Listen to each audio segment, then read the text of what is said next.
really good question that has been raised this week that presents itself all too often, and I thought I'd take this opportunity to shed a little bit of light on the whole question of right of abode and the kind of documents that you need in order to get an application approved.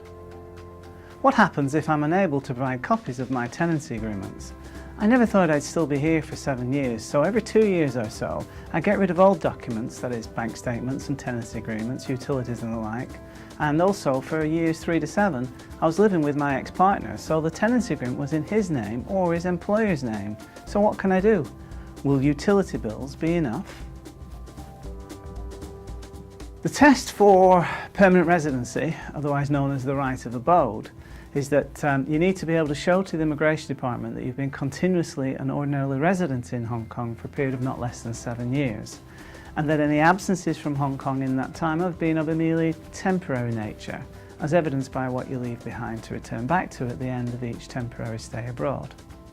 And there's certain documents that the Immigration Department are looking for that sort of anchor you in Hong Kong throughout all of that time. And if you can produce those documents, if you can't come up with the other sort of ancillary type of paperwork, then it doesn't really sort of matter that much. So the key documents are back-to-back residence visas throughout the entire 7 years claimed, and also consistent series of tax filings. So the Immigration Department can see that you've been engaged with the Inland Revenue Department throughout all of those 7 years, which again speak very clearly to the fact of your ordinary residence in Hong Kong.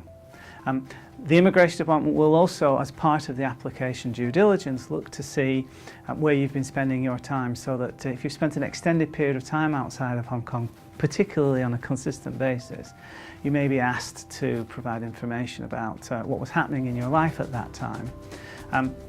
But insofar as tenancy agreement and utility bill copies go, it's normal that documents get lost. We move homes, we don't think about keeping a consistent pattern of documentation that will speak to 7 years continuous residence. So if you can't produce tenancy agreements for the time that you're claiming as you having been resident here, don't worry about it. Just make sure you've had back-to-back tenancy agreements, make sure that you've got good solid tax returns, and just throw into the mix any other documentation that you can lay your hands on that show you with an address in Hong Kong throughout those 7 years, and it can be one document for each year, and all things considered, the Immigration Department will take that documentation in the round, focusing, as I say, particularly on your tax returns and the fact that you've been holding back-to-back residence visas throughout the 7 years. So it shouldn't be a problem, and I wish you all the best.